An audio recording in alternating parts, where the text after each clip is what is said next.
Welcome to the Bishop Exchange. I'm John Bishop in my house. That's Des Bishop in his house. I'm in a different room. Oh, sorry, Brad. Yeah, where are you? Brad's here. Yeah, Brad's here. You interrupted me because you wanted everyone to know you were in a different room.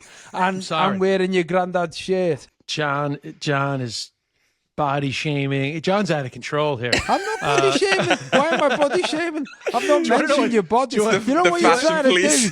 You're trying to go on to how much weight you've lost on that friggin' I'm really not. By wearing jumpers that are literally 4 times as too big for you. That's massive. Which is hilarious because I actually was 3 pounds up when I weighed myself this morning. And do you want to know what's even crazier about this shirt? Hannah got this shirt for herself. Really? And yeah, how big does she think she was? But now, no way that fit, Hannah. No, the style of this shirt is like oversized, but obviously for Hannah, it's insanely large. Anyway, most of our listeners do not watch. They can't see it. It doesn't matter. And also, listen, what the fuck do I know about fashion? Well, it's stripy and striking because, as I was going to say before I interrupted your intro, Brad, was that I'm in a different room because, speaking of Hannah, she's fast asleep because it's 6 a.m. and I'm in a room where it's not totally soundproof, but definitely soundproofed enough. So that's why I have a different background today. So it's very exciting for me. So you have a different background. You've got Hannah's shirts on. Bradley's wearing a Taylor Swift tour T-shirt, and I'm just wearing a blue dad T-shirt. Just a blue. John, but I'm the most boring freaking person on here. You look great, John. You're not going to get criticized from the positive side of the podcast. Stop it. Stop So, it. hey, John, actually, before you came on, Brad and I were chatting. Did you know that Hannah interviewed Brad Pitt 2 days ago? No fucking way. Yeah, she was hosting the F1 movie premiere in New York. Oh yeah. So they shut down Times Square, and they had this massive stage outside in Times Square, and she interviewed all the stars of the movie, which is not, I don't know if you've ever done one of these gigs where it's outside and the audio is crazy, not an easy gig. But she did she did well. Anyway, yeah. She interviewed Brad Pitt, and the reason why I'm bringing it up is, Brad, you want to tell me? You want to mention first thing? What was the first thing you asked me? I said, was Des jealous because she was interviewing Brad Pitt? But then Des was saying that Brad's aged a little, and I was saying what I was saying was, sorry, just for the record, Brad Pitt's aged very well, but I was pointing out that he just suddenly lately in the last 2 years, he looks like his own age, whereas up until then, he looked like a freak of nature. And then Bradley said something which warmed my heart. I was saying that I think gay people find different movie stars attractive than straight women. I don't think gay people fancy George Clooney or Brad Pitt or that type of guy. And that's warmed your heart, Des. No, I'm just joking because obviously Brad Pitt, for our generation, certainly for my generation, Brad Pitt has been the go-to hot guy for 25 years, right? How long has Brad Pitt been Brad Pitt's been the guy? Yeah, I get it. And oh God, what was that film that he was in recently? The last Tarantino film that was too long. Oh, the Hollywood, Once Upon a Time in Hollywood. Once Upon a Time in Hollywood. Was great, but anyway. Yeah, it was a bit too long, but it was a good film. But he played a character in that who, for no reason whatsoever, was fixing a roof with his shirt off. With his shirt off. but that's because Hannah and I actually watched that recently because she hadn't seen it, and I mean, obviously it was about 8 years ago, but still, he was in his 50s, and that's what I'm talking about. That's what I'm talking about. At that time, you're like, this dude, I can't walk. And this dude looks fucking ripped. Ripped. And all right, you'd say, okay, they're going to film, they're going to say, Brad, we're going to film in a minute, and then he's doing weights and everything before he films, so he's pumped and all that stuff. You get all of that, But you get natural genetics, but he's definitely, been up there in the way that most men aspire to something.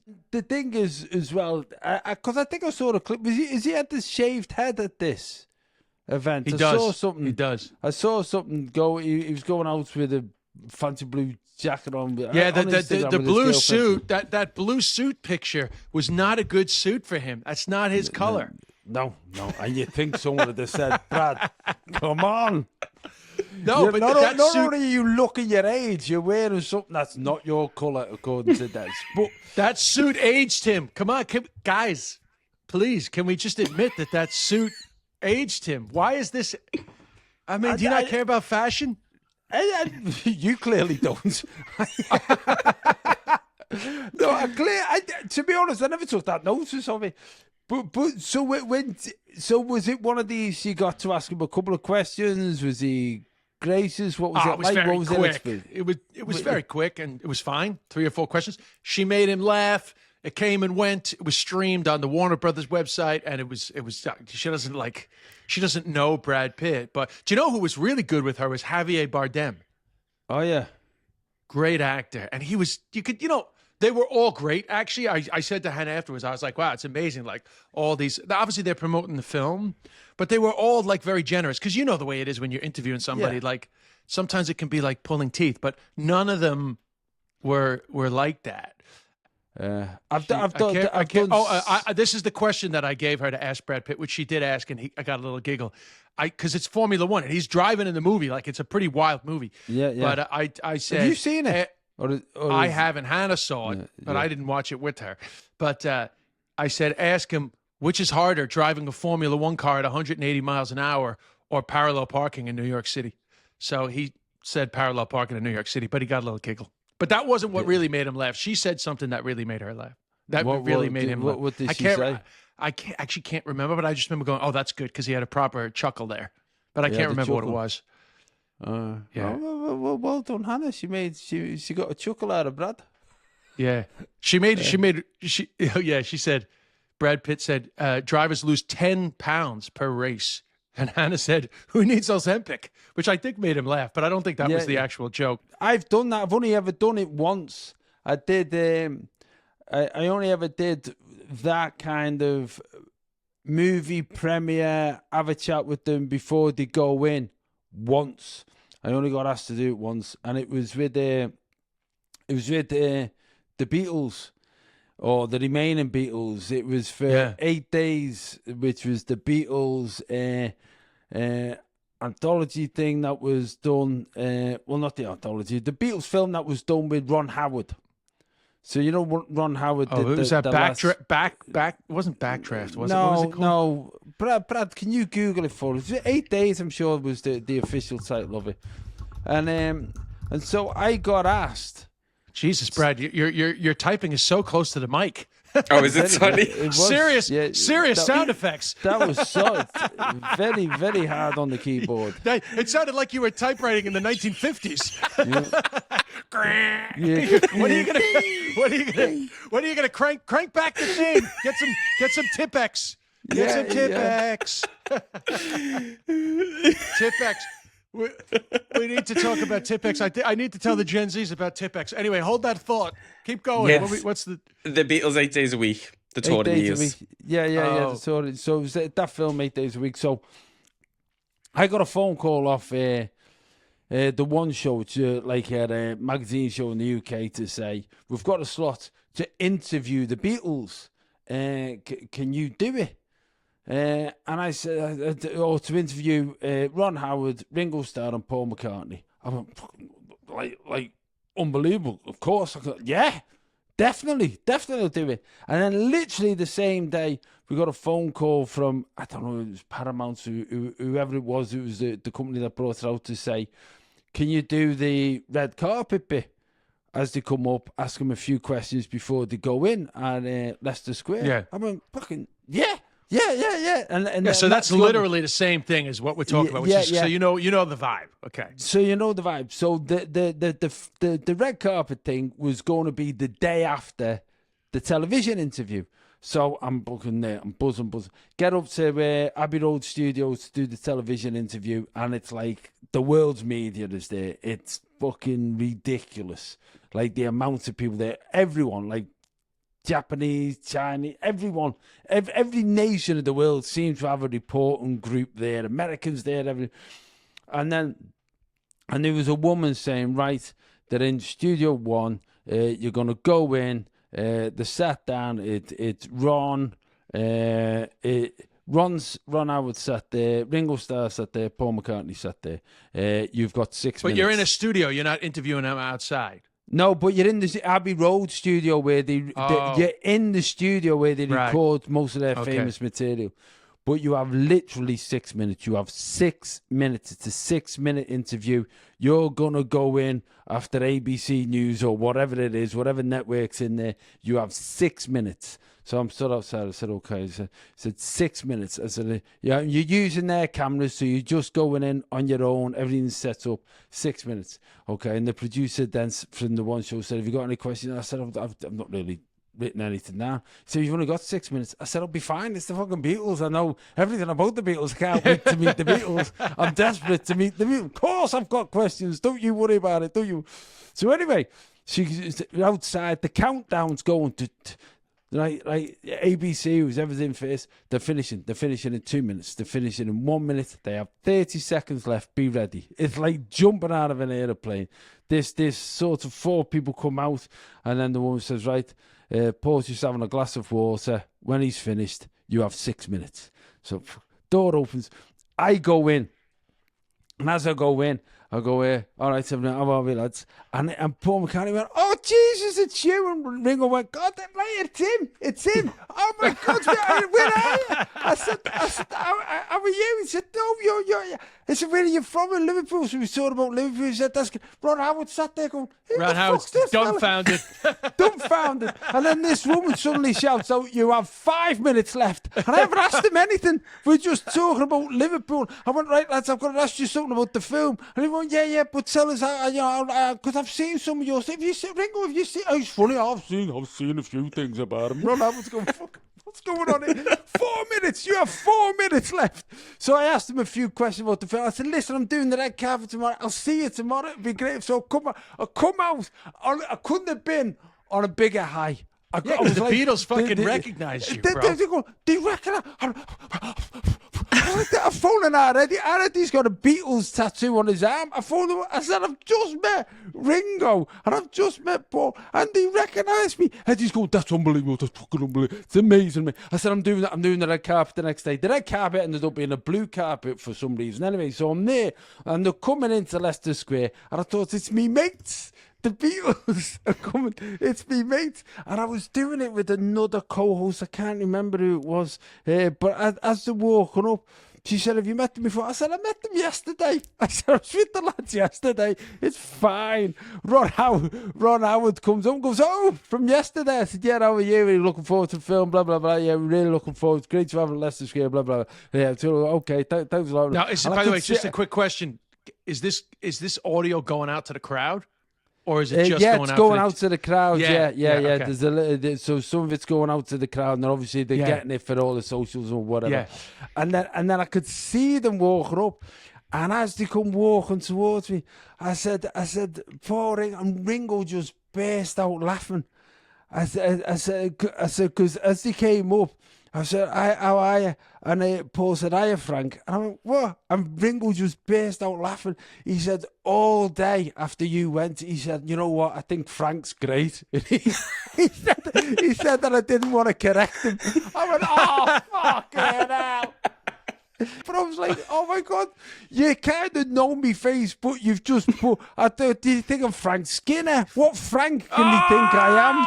Am I what Frank? But they can't think I'm Frank Skinner because he's not from Liverpool. So he's obviously got a Scouse name in his head, thought I'll call him Frank. So so that became my name. So I don't know whether they left that interaction understanding that I'm not called Frank. But to be fair, it's Paul McCartney and Ringo Starr. They could have called me Alison. I'd have taken it. You know what I mean? It was lovely. So that's my only experience. Yeah, it was so funny. It was so funny. Funnily enough, last night that's the only experience of doing that. And to be fair to Hannah, it's a hard gig. It's a hard gig. Because you're trying to keep you're trying to keep the energy of the crowd forward, but everything that's going on the camera, if you overdo it, trying to keep the outside crowd going, you look like a fucking deranged lunatic. Yeah. You have to balance you the look energy. needy, and it's also not about you. It's about them. It's about being snappy. It's about saying questions quick, getting a quick response, thanking them, moving them on. It's a very, very. And she's done quite a few of these of late, hasn't she? I see Well, this one was a big. This one was a big. But anyway, you're talking about people that think they recognize you, but they get the name wrong or whatever. Last night, Hannah and I went out to eat, and this woman she was looking at me first, being like waving at me, and I was like, I do not know this woman. And then she sees Hannah, and so we both come over, and she's like, "Oh, do you remember?" When you were in the suite at MSG, they were in the private, the corporate box at Madison Square Garden. And I said, yeah. I said, the funny thing is that Hannah was with her dad, not me. And she was really? Like, sure. I said, it wasn't me. I'm her husband. I'm the other old man in her life. Yeah. So anyway, what I was saying, what I said, I was going to hold that thought was, Brad, what is a traditionally good-looking guy to gay guy, or to you? Oh, you know what? I don't know. I was talking to the girls about this the other day. I was saying that my gay awakening, I think, was Joey from Friends. Really? Yeah, I think so. So like a fucking dumbhead, like a kind of like a yeah, a douche. Hey, no, it's a character, bro. Hey, how you doing?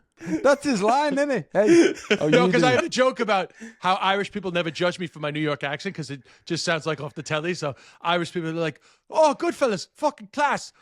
Joey from Friends, how are you doing? Fucking cool. How you doing? That's so you were Joey from Friends. Yeah, but I mean, I don't know who which I might be just overgeneralizing by saying gay people don't find people like Brad Pitt attractive, but it seems like a woman's man. You know what I mean? Interesting. Who do you think is like the top, like, the way Brad Pitt's like the go-to reference as a hot man in Hollywood? Who do you think is the female equivalent? But it's funny you say Friends, because I think Jennifer Anderson's been held as that thing for a while. Former lover of Brad Pitt. Yes, yeah, but coincidentally enough, I think the one for a long time, not as long as Brad Pitt, which you can get into how Brad Pitt lasted as long and women don't last as long in the eyes of people's minds of attractiveness. We won't get into that discussion. But I do think that there was a time, for quite a long time in my life, where Angelina Jolie was held up as like the hottest woman. So we've said two people and Brad Pitt's. Yeah, well, that's because he was the guy. He was the guy. But that made him therefore, for straight men, that made him appear to be, if you're the man who can have the relationship with the woman that all men find attractive, or most men find attractive, then you must be the most attractive of us. You're our best version. That's probably reaffirmed things, hasn't it? I mean, it must be mad though, mustn't it? It must be bonkers to all of your adult life, regardless of your skill. And by the way, I think he's a brilliant actor, and I think Jennifer Anderson is. I think Angelina Jolie. You already forgot about the woman. Classic. Yeah, no, Angelina. No, I was gonna say she's a brilliant actress, but I saw that film that she directed, and I'm just trying to struggle with the name of it. Yeah, I can't remember. I didn't see it. But she's quite a strong activist, She really cares about. She's really strong about that. So she's, you know what I mean. You're judged about all of your skills second to your looks. Yes, your looks are always the thing that you comment upon. Yeah, and I've always found that with my own comedy, that people always diminish my comedy because they say I'm only successful because of my looks. Yeah, so I can understand.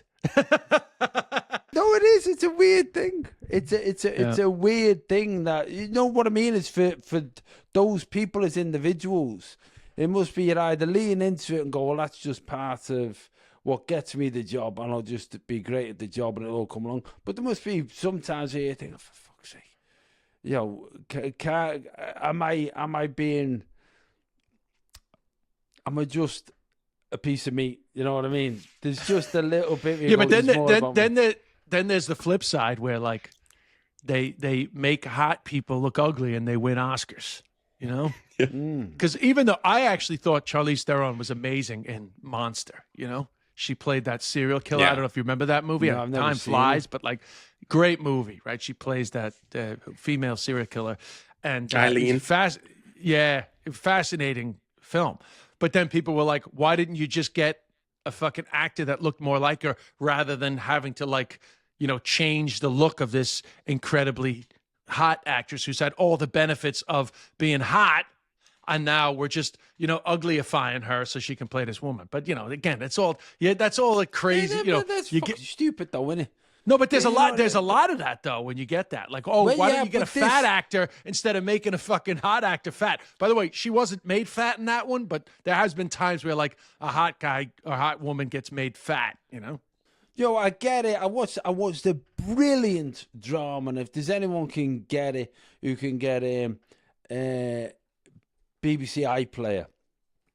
It's at it might be on other platforms, but it's on BBC iPlayer here, and it's called Reunion. And I watched all 4 episodes yesterday, right? And it's brilliant. But it's about it's brilliant because it brings up a lot of issues that I know a little bit about, because it's about a deaf guy coming out of prison where he's been in prison for murder, and it's coming out and it's a story unraveling about, you know, what happened and during the night of this murder.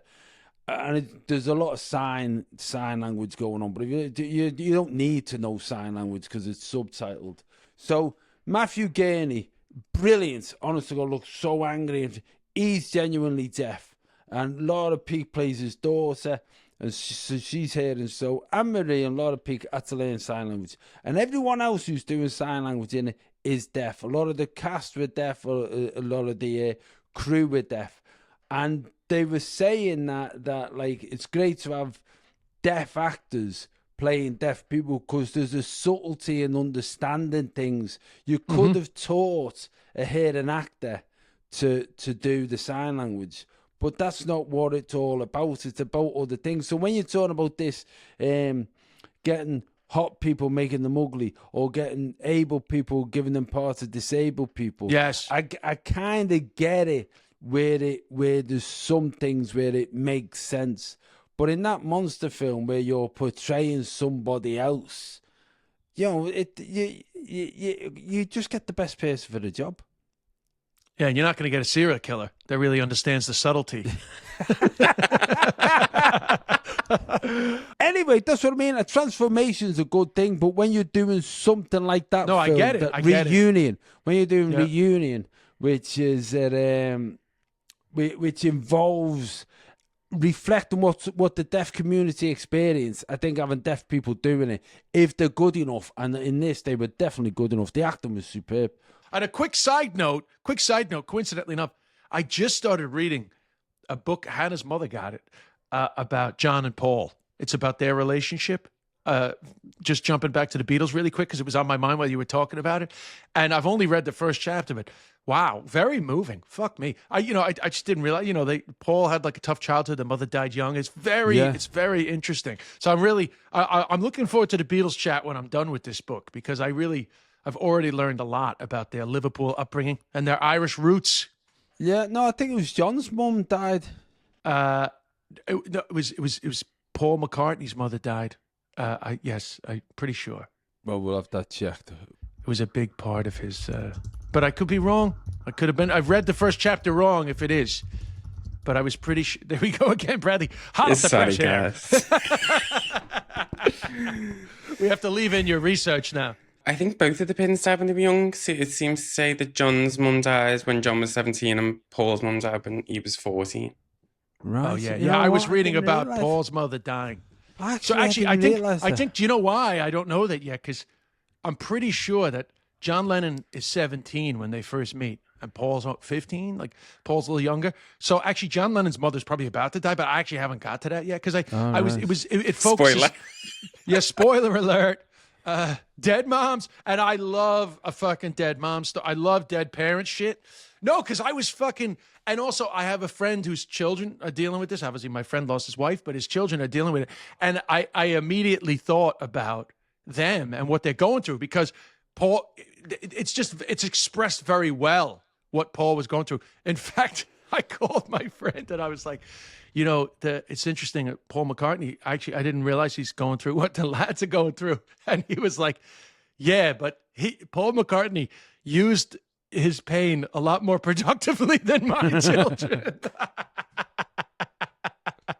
But anyway, you know what? I didn't realize that because John made a song called Mother, so I was always thought that John's. I always knew that John's mother died when he was young, but I didn't realize that about Paul. What? Yeah. Anyway, I'll read the book and we can have it, or we could both read it. Yeah, no, I'll read it. I'll read it. I'm just reading. I had no. You know what's funny? I had no interest in reading when she got it. I was like, I'm not gonna read that. And then it was sitting in front of me the other morning, having a coffee. I started reading it, and I was transfixed because it's so interesting to find out how a creative duo like that comes to be. I'll read it. You know what? I'll have a look at that, and I'll read it as well because I've got a bit of time off now. I'm just reading the book at the moment, and I don't know if you know him. I think his name's Sam Talent, if I've pronounced it right. It's called Run the Light. Who is he again? He's an American comic. Oh, right. We're gonna do a summer book club on the Bishop Exchange. It's interesting. It's interesting because it's about a comic on the road in America. But it's a memoir, though, yeah. No, it's a car crash of a comic. Doug Stanhope does the opening thing, opening forward, and it's all about a comic on drugs. His life's gone to shit, doing gigs. But and even if you're not on drugs and your life hasn't gone to shit, if you're a comic and you've lived life on the road, there's so many little bits that you see in it and go, yeah, I get that. Oh, cool. I get that. So, no, it's a good book. So I'll read it after that because I would have finished this soon. Oh, you're reading it now? Because I was actually thinking about doing a summer book club on Burnaphone and just picking one book. Yeah, as a separate thing, not as an episode, as a bonus episode. Because Hannah doesn't read, but I thought that the callers could call in, and I would have an episode then at the end of the month where everyone gives their opinions on the book, and we discuss the book through the Burnaphone messages. Yeah, no, I think that would be a good idea, particularly for this John and Paul book. It's grabbed we you could so do that. much. Yeah. Well, I got to read the rest of it. I just started though, but I was like. I'm very bad at reading these days, but we don't have to bore the I'm listeners. a terrible reader. I'm a terrible reader. And some of it is I put down to dyslexia, but a lot of that's just not Are you true. dyslexic? I am. Well, it's quite fun. I can't spell. So what I can do is I can read all right, although I'm not as fast. Like when I read, so when me and Melanie's reading the newspaper articles, she's faster than me and stuff. Right. But I can read and I can write, but I can't spell. And all the way through school, I kind of got away with it a little bit. And then when I came to do my A level in English, I completely failed. I got it. It was ungraded because all the spelling mistakes and right. Dyslexia went berserk. I wrote things the wrong way around. He just went this cannot even be read to be marked because we tried to get it remarked. The school did because I was meant to get an A and I got a zip. what the fuck's this? But how did they not notice that leading up to your A levels? Because I had really cool teachers and they would sort of say, look, your content's good, but your spelling's bad. So we'll have to mark it down a little bit for your spelling. But overall, if the content's good and people can understand what you're trying to spell, you'll get away with it. Anyway, what happened is I had that meltdown, and since then I just thought, right, I'm never going to worry about it again. So I never worried. I just thought, because I was so tense going into the English exam, because he'd said to me, look, if your spelling's got to be really good here. And I couldn't do it.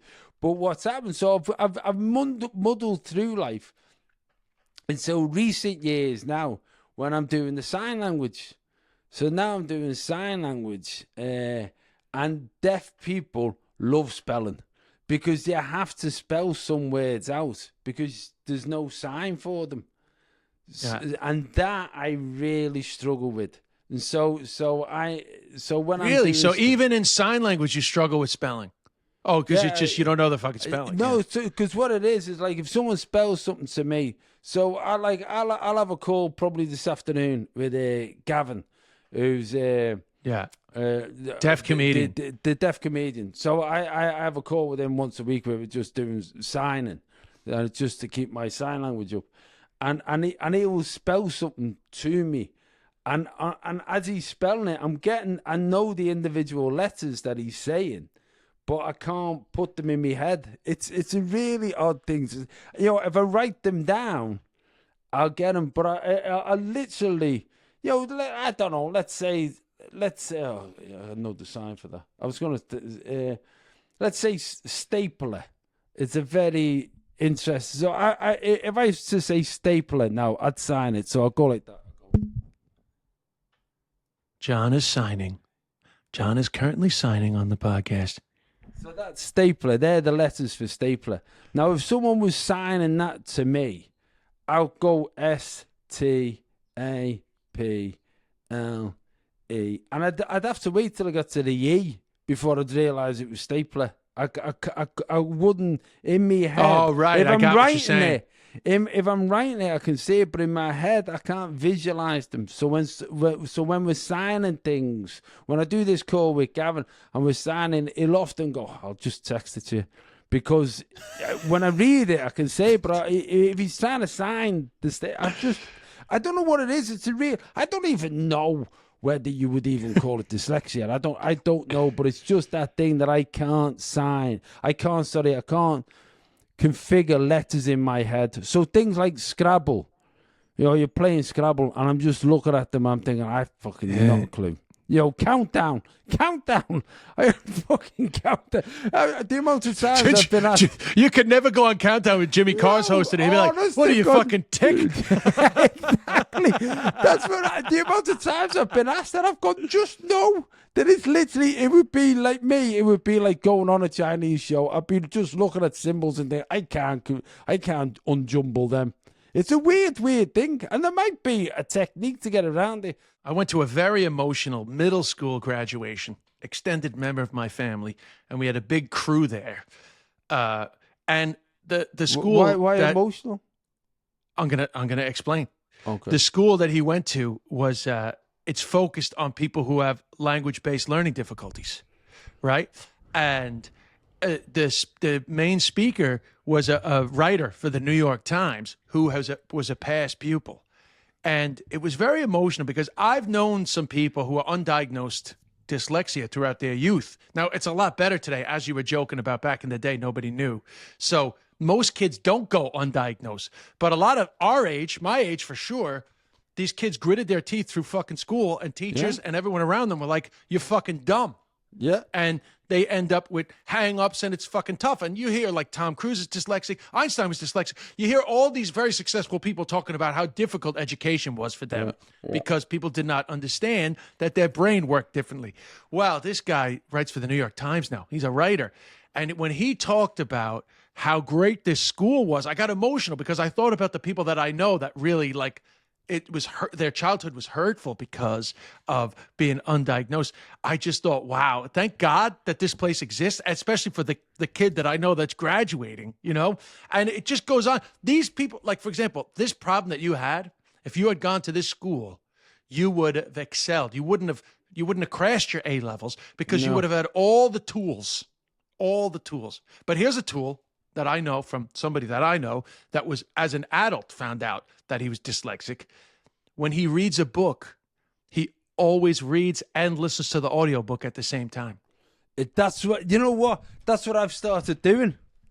That's because exactly it's a what game I've started changer. doing. It's a game changer. Yeah, you get it in. And listen, we're all getting better, and a lot of people are getting more and more support, and I think the biggest recognition is being slightly different doesn't mean that you're any less than anyone else. You're not thick. You're not stupid. Your brain just works a slightly different brain way. just works differently. Yeah. That was good.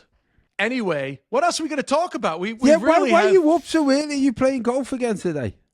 No, originally I was going to play golf, which is how we sort of made this plan, but actually no. But I like getting it done early. This is great for me, and it's a good time for you guys, right? Because I feel like 5 p.m. is not a good time for you over there. It's You know- stress. 5 p.m. There's stuff happening. I mean, right Yeah. now I've got loads of stuff outside, and yeah, well, you'll see because Brad's coming down in a week or two. I'm getting like an outside Studio. Yeah. Well, I'm getting that. That should be finished off. In fact, Becky's coming round later to get out the sound curtain so that we can finish off the podcast studio. And I'm getting like an outside kitchen done so I can have pizzas outside. And listen to this. I've got a sauna in my garden. You got a sauna. I've got a sauna. Because everyone's saying the health benefits of sauna. And particularly there was this study about the health benefits of saunas when it comes down to Alzheimer's. Yeah. Well, we're not going to become like Dr. Andrew Huberman and become a health podcast, because I feel like every week there's a new fact that gets debunked, and then we're on to the next thing. You go on but here's Instagram, you go on Instagram, you think someone must know the best 5 exercises. Because fucking someone, Everybody- and just tell That's it because of and our that'll be age, though. it. Brad, do you get all those videos? Because I am inundated with the best 5 exercises for hip mobility, best side X for knee pain. Do you get those?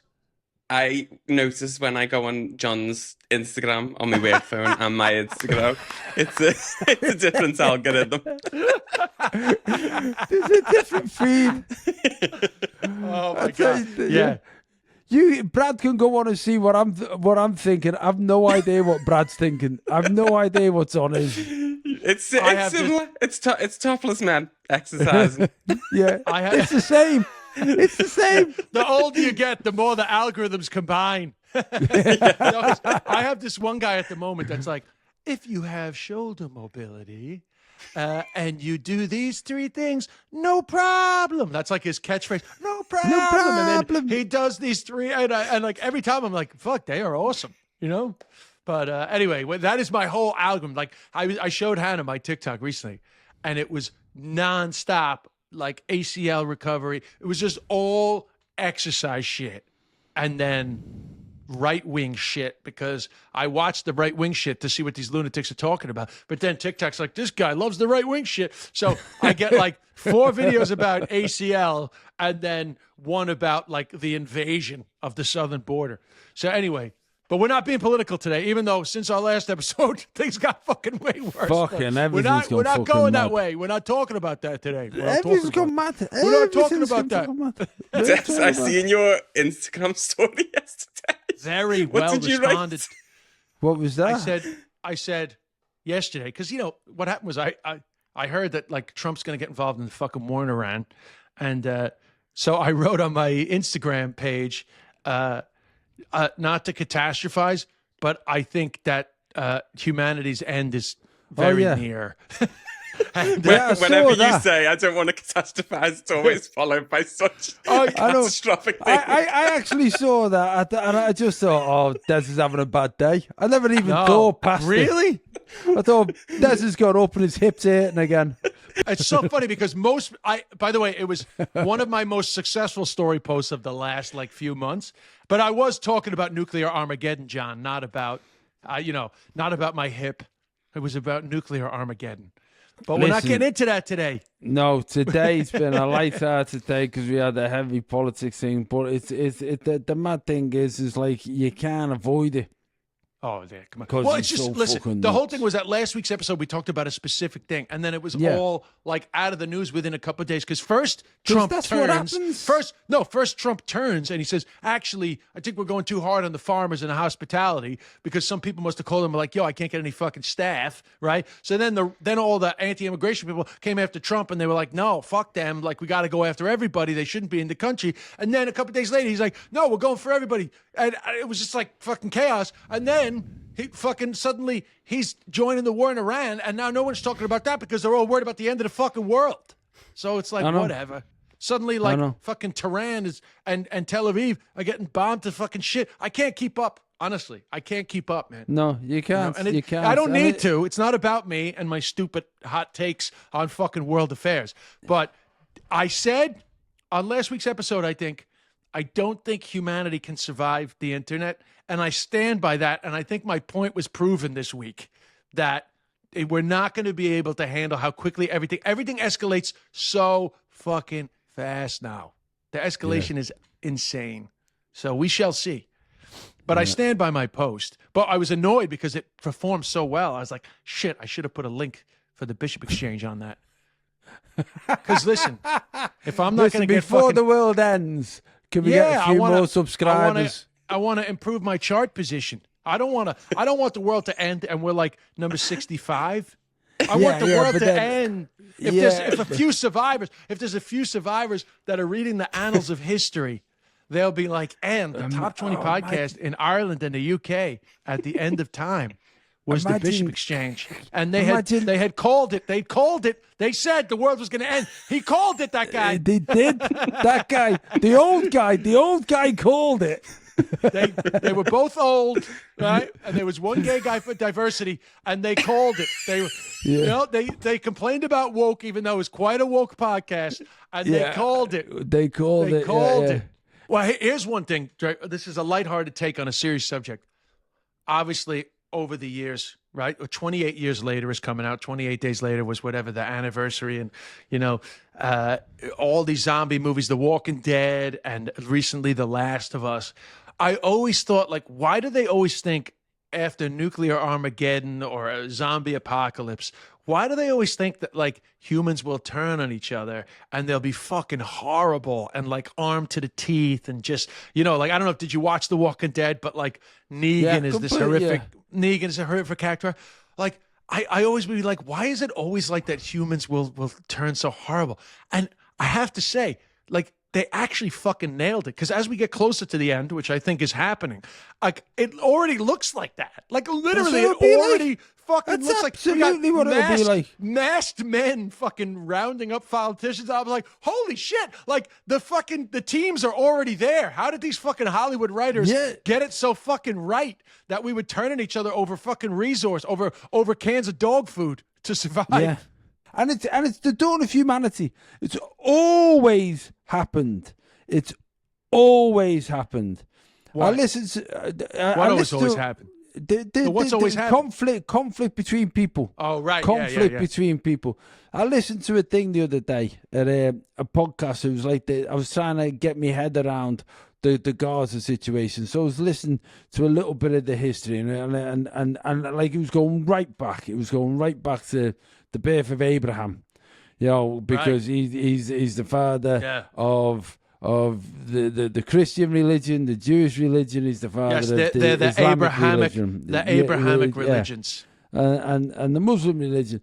And he was talking about, like, God saying, John, like, you like to take a story right back to the beginning. Yeah. I'll tell you that. We're making jokes about the end of the world. Now you're going to give us the history of the three major fucking religions. We don't have time for this, John. You've gone right back to fucking Abraham. Fucking hell. Basically, this is a record for you to go back on a. Let's go back to the beginning. This is a fucking record, bro. But basically, back then everyone was killing each other. That's all I'm saying. There's never been a settled time. But the point that I'm trying to make is that within human nature, that has always happened. And that's the scary thing. Why is it? What's the instinctive thing to when you meet somebody who's not you or not of your tribe? Why is it to let's attack them before they attack us? And that is a great topic. What's crazy is that I would think, on average, the world is more like the average person. There's a greater percentage of people that are more educated about history than any time in humanity, right? Yeah. Just in the sense of access to material, everyone complains about globalization, but major improvements in poverty levels around the world. I'm not saying we've solved the problem, but what I am saying is this is the most educated about history that the world has ever been. And yet we have still gone back into getting into diametrically opposed positions that have always led to hardship, So it is crazy that despite knowing this, we're right back there, which is insane that you have not seen the pain of this intense division, that you would not be like, hey guys, you do realize that we could just resolve this division and grow. But no, I'm going to win. I'm going to win. Basically, the world is like a marriage. You know that it's better to not continue to fight and just resolve, but instead you're like, no, fuck this. I'm going to win this argument. And what am I going to win? A fucking bad night's sleep. And exactly. And but the difference is within a marriage, at least you're sharing some of the resources. The world is like a marriage where one of you lives in a mansion and one lives in the shed in the garden. Yeah. And but the world is like a marriage in that you're saying they share the resources, but then when it breaks down, they end up in a war over the fucking resources. Yeah. And the world is like a marriage because Keep going. Don't hold back. You got to go with this, John. Don't hold back. And the world is like a marriage as well because one of you has got something that the other one really, really wants. And every now and again, they give you a little bit of it. And you go, oh, that'll do. Can I have some more? And then they go, no, you can't have it again now. And that just drives all the tension in the world. So, but this is interesting because who's got the power? But anyway, we don't have time. It gets complicated. But hey, on a less serious note, which do you think would be better? Because less serious. Because here's the thing, right? Just talking about the end of humanity, right? So recently, when I was thinking like the world might end, we might have like nuclear Armageddon. I was like, fuck, man, like when you watch all these shows, like I always perceived myself as being like somebody who would be like capable, be a leader, and somebody who would be able to like look after himself in the Armageddon. But currently, my knee's fucked up, my hip mobility shit. I got a herniated disc in my C4, C5. I can't even fucking pick up. I literally bought a hand truck the other day off Amazon because every time I need to move a fucking box, I'm like, is this the day where I have another 3 weeks of fucking hell? Like I won't pick anything up. It's fucking terrible. So I'm so bad at fucking doing anything that I would suck in the apocalypse, right? So here's my question. Is it better to be young and capable of surviving in the apocalypse or old enough that it's not a tragedy that you fucking die? Is it better to have lived enough life that when the world ends, you're like, okay, so be it, right? Or is it better to be young and be like, I'm fucking fit enough that I'm going to be the one that helps humanity move into the next phase of our existence? I think you'd want to be like, I'm going to have a go. But then, once you realise all the shops are closed, you can't get anything. There's no Amazon delivering your food or anything like that. You go, oh, for fuck's sake. Can I be Honestly, bothered? I'm so obsessed with not even just the end of the world, but I was thinking like, how far could this conflict go? Because like Americans particularly, they've only known like peace. They can't even fathom the concept of suddenly bombs raining down on your fucking cities, right? And I was thinking like, well, we're near New York. What if it escalates to the point where like they're bombing America, right? Listen, I was catastrophizing, but I was just thinking about it. And then I was like, God, me and Hannah were so fucking unorganized. Like, I don't even have anything in the fridge. Like, literally, like you can't fucking Uber Eats in the fucking apocalypse. I am the most unprepped for an apocalypse. I can't fucking run, right? I can't even lift up a box that's more than 20 pounds. Right. So, and I have no food in the fridge. I got 2 days worth of fucking Raisin Bran, right? Not enough toilet paper for the fucking movements that would come from eating so much fiber. I mean, I'd be shocked. Listen, if us three were in a bunker right now, me and Brad would be in the corner going, should we get rid of him? He's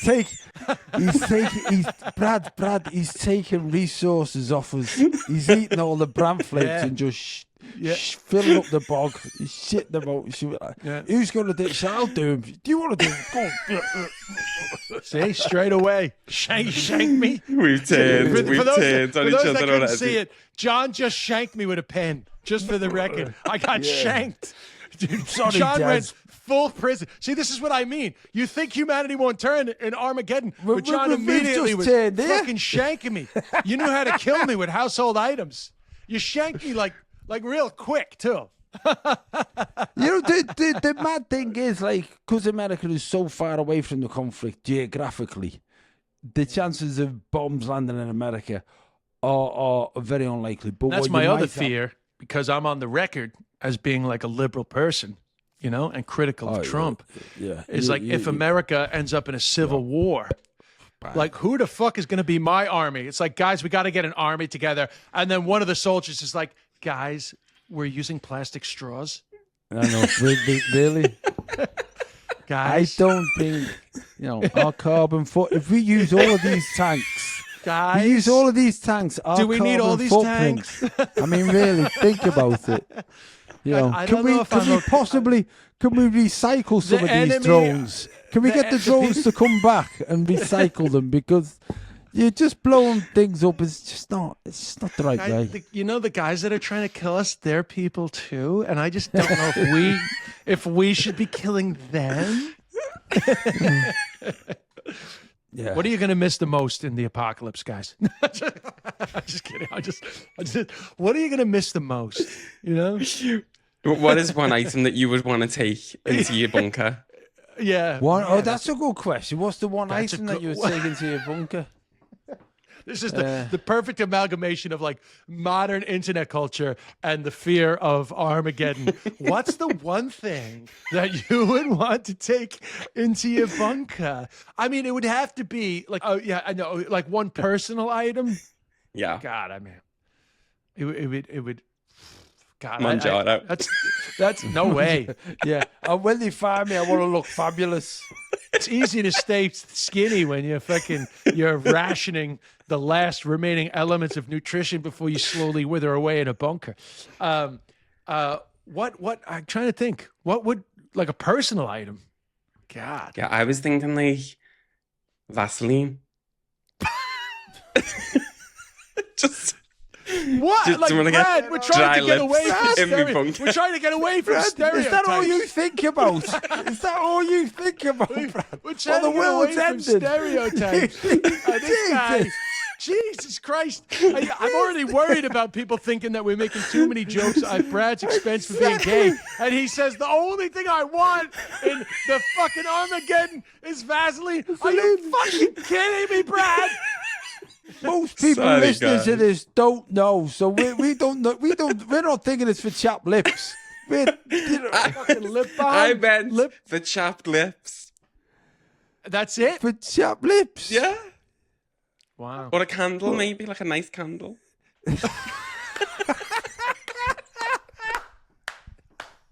All right, but if you're doing that, I'm gonna take a footy and a drill.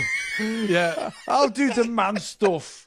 Footy and whatever men take. A hammer, an axe. Copy of nuts. You have Yeah. your candle and your Vaseline. I'll do the man bit. Yeah, I'm gonna take a foam roller just in case I have to run away from fucking nuclear war.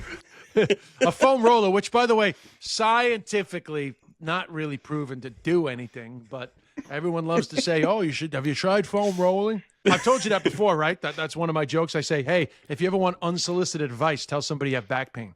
Everybody's got a fucking opinion. Yeah. Yeah. Have you tried Vaseline? Have you tried Vaseline?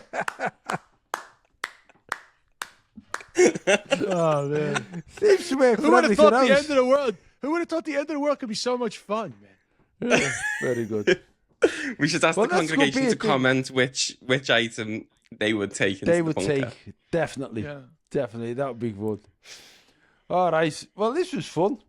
We need to ask the congregation for some questions. Yeah, we're going to record early because Brad's going away. God Brad's knows what he's going to again. pack. I think What, you forgot what's to he say gonna put, again. What's he going to put in his suitcase, Des? What's going to be the first thing he takes? I'm like P. Diddy. Yeah. He wants to be stuck wherever they're holding the P. Diddy evidence.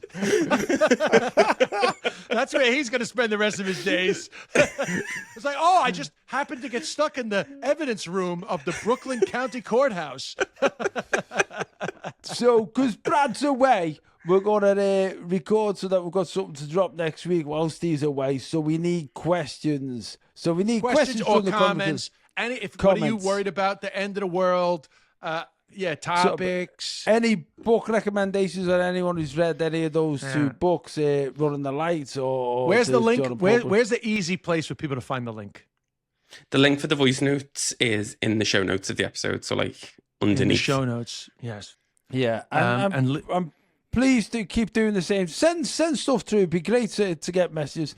And please do the same. Recommend it to people. Do that, like, subscribe, all that stuff. Yes. The more that Spread the word. Spread the word. Spread the word, because we're doing this for fuck all. We got a great rhythm. I mean, We're no ads. We're a no ads podcast. We're a no ads podcast. We just thought, we'll waste what time we've got doing this. Listen, the world's going to end, and I don't want to be fucking number 32 in comedy on the Irish podcast charts. It's hurting my ego. And, I want to be in the top 10 when the world ends. Please do. Please get us there. Get us there. And because we don't know when this is going to happen, get us there quick. Yeah, quick. Get us there quick. And we'll get a pop shield for John for the apocalypse so we can podcast in the apocalypse. Because somebody said that to me, and we were like, there's fairies in Cork. Cool. Like that. Does that help? All right. Good stuff. Right. Cheers, boys. Great. Bye, everybody.